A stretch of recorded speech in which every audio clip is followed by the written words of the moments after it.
In the immediate aftermath of the Supreme Court's monumental decision to overturn Roe v. Wade, conservative writer John Ellis took to the internet to make a provocative case. It was time for Hillary Clinton to make a political comeback. "Now is her moment," he wrote. The Supreme Court's decision to overturn Roe v. Wade creates the opening for Hillary Clinton to get out of stealth mode and start down the path toward declaring her candidacy for the 2024 Democratic presidential nomination.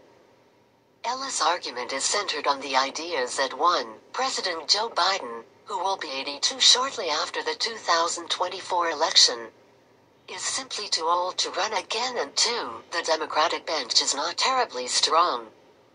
He's not the only person eyeing a Clinton reemergence. Writing in the Hill newspaper, Democratic pundit Juan Williams makes the case that Clinton should become a major figure on the campaign trail this year.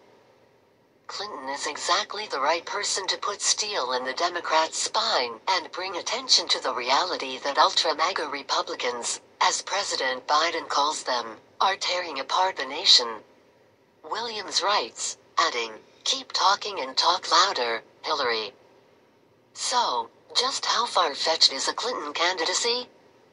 Well, start here, that a conservative writer is leading the charge, at least at the moment, for another presidential bid by Clinton should be looked at with some healthy skepticism. No candidate unites the Republican Party, even with Donald Trump as the GOP's likely nominee, like Clinton does. So, this may be a bit of wishful thinking by Ellis. Keep that in mind. Then go to this: Biden is giving every indication that, even at his advanced age, he is planning to run again. The New York Times posted a piece Monday night headlined "Biden irked by Democrats who won't take yes for an answer on 2024" that included these lines: "Facing intensifying skepticism about his capacity to run for re-election when he will be nearly 82, the president and his top aides have been stung by the questions about his plans. Irritated at what they see as a lack of respect from their party and the press, and determined to tamp down suggestions that he's effectively a lame duck a year and a half into his administration."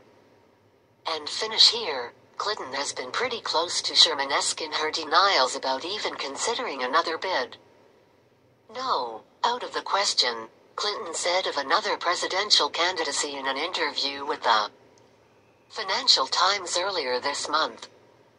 "First of all, expect Biden to run. He certainly intends to run. It would be very disruptive to challenge that." In an interview with CBS Tuesday morning, Clinton said she couldn't imagine running again.